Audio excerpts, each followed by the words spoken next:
And ito guys, no, ito maganda tong energy pagdating sa money, kaperahan. This is abundance of money, wealth, and riches guys. Yung iba sa inyo, sabi ko nga guys, maaaring may mga plano kayo or may mga bagong opportunities pagdating sa kaperahan. And maaari itong magdala ng sandamakmak, no? Sandamakmak talaga na kaperahan sa inyo or magbubukas ng pagkakataon para mas magkaroon ka na mas maraming pagkakakitaan or mas malaki yung maging take home pay mo ngayong season na to. Okay? So ito guys, i-mind mo na tong abundance of money na to.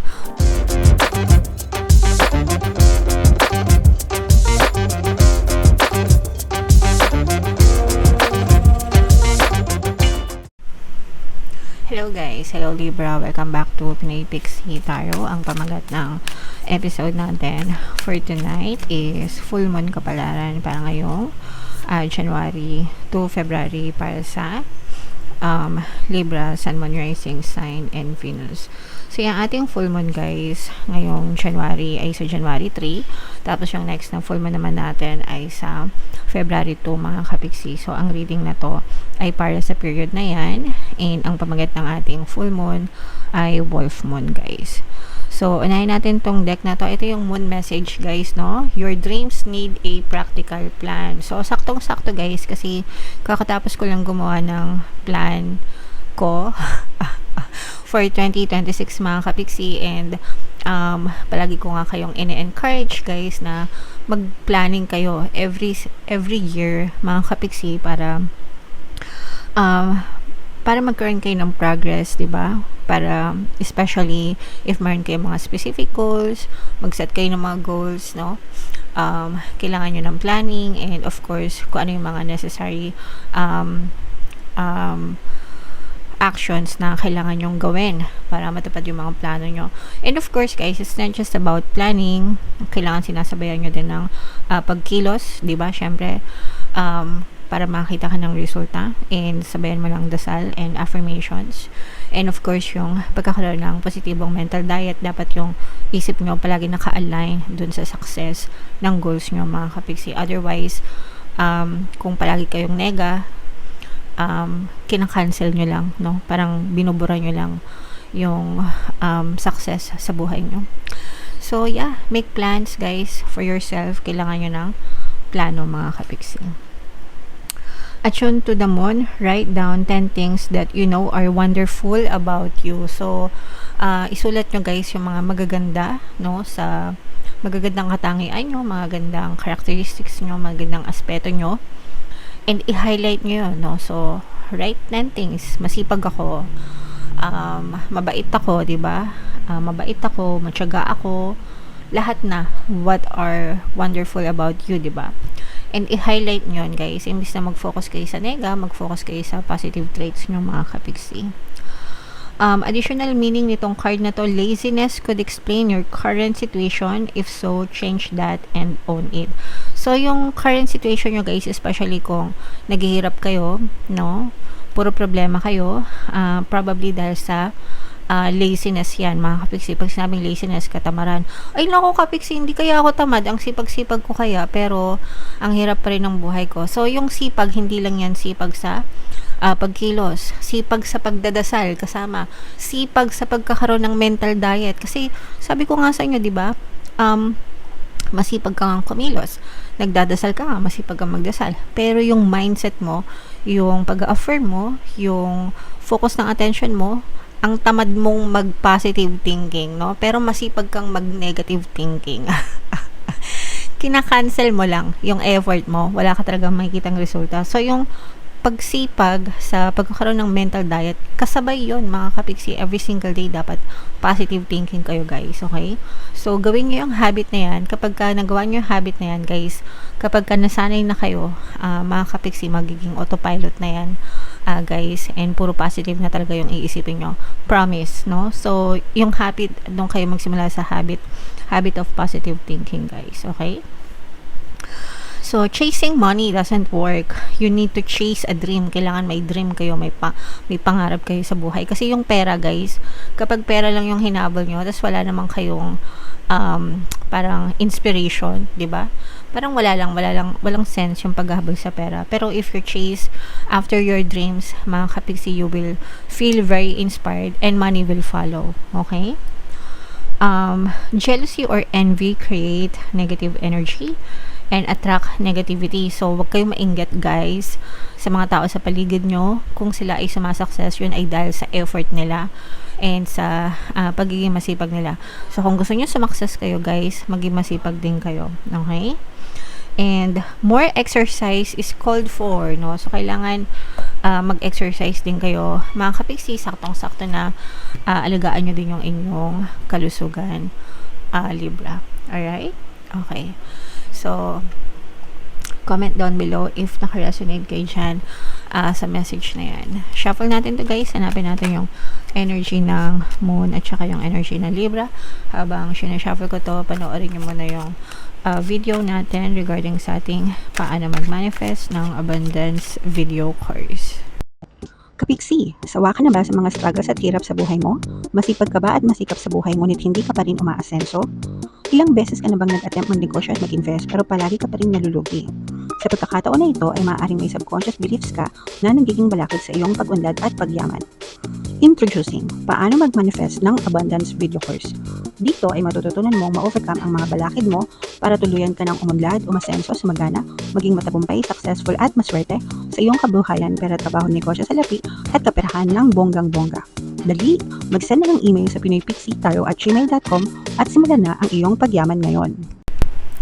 Alright, so sa lahat ng gusto mag-avail ng course, guys, mayroon tayong paano mag-manifest ng abundance video course, paano mawala ang third party at magkaroon ng harmonious na relationship, paano pabalikin si ex or vice breakup. Sa mga interesado, guys, mag-send lang kayo ng email sa pinoypixie@gmail.com.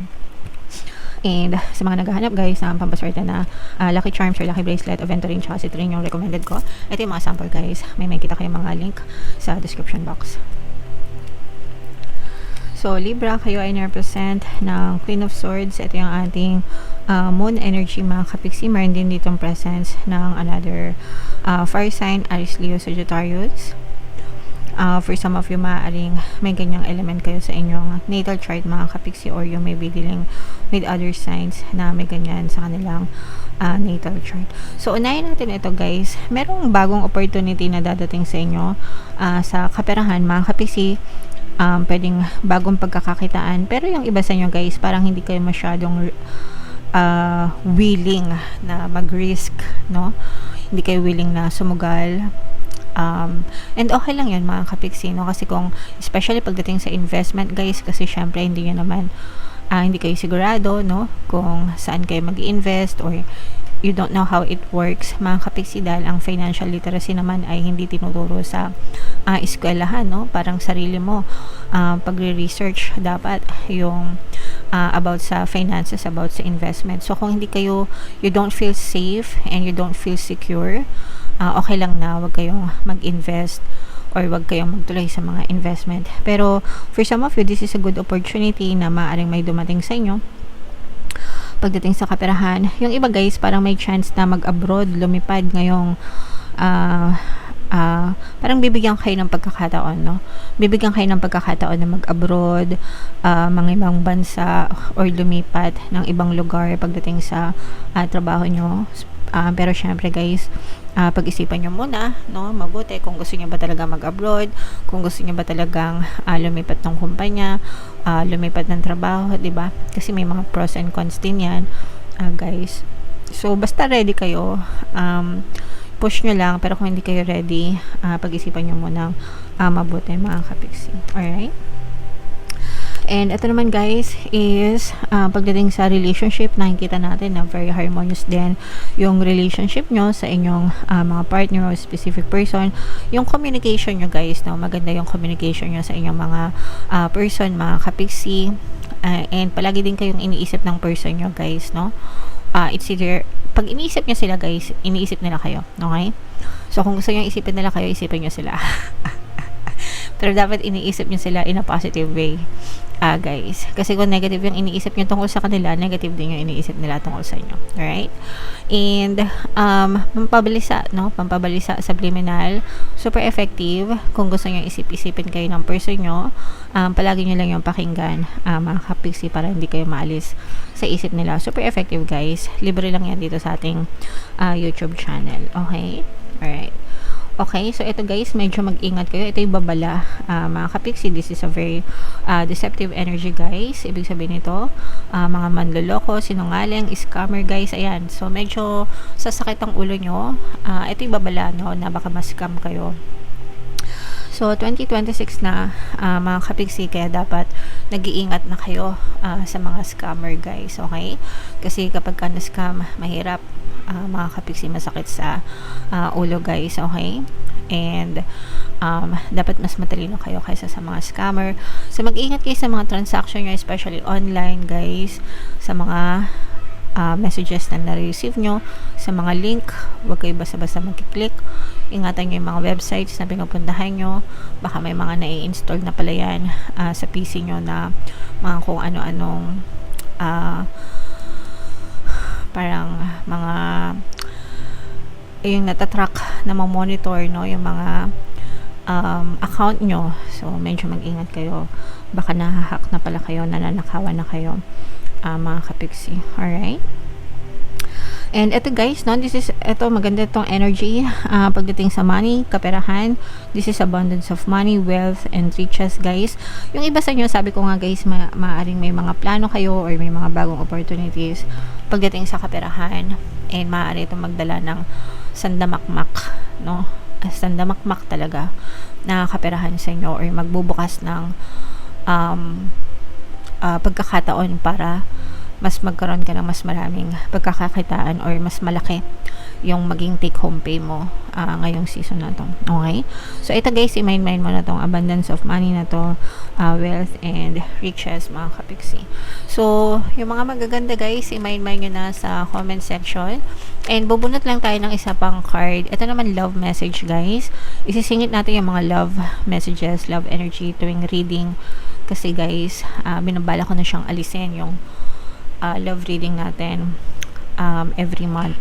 So, isisingit na lang natin yung mga love energies every reading. It's not you, it's him, her, no? Kung meron kayong mga hindi pagkakaunawaan, maaring don't blame yourself, no? Wala kang kasalanan unless meron talaga, no?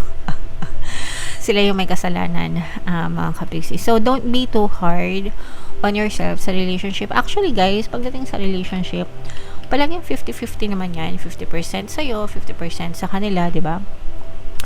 So, bago mo sisihin yung person mo, check mo muna kung ginawa mo ba yung lahat para sa relationship. Or baka nag-contribute ka din dun sa failure ng relationship, di ba? Pero kung tingin mo naman, ginawa mo yung best mo, naging mabait ka naman, sinalban mo naman yung relasyon, malamang sila na talaga yung may problema. Okay? But, yeah, iwasan na natin yung sisihan, iwasan na natin yung pointing fingers, mga kapiksi. Kung nag-fail, edi nag-fail, ibig sabihin, hindi talaga nag-work. Sometimes may mga ganun, kahit kasal na, kahit matagal ng kasal, naghihiwalay pa rin. So, ganun talaga. That's life.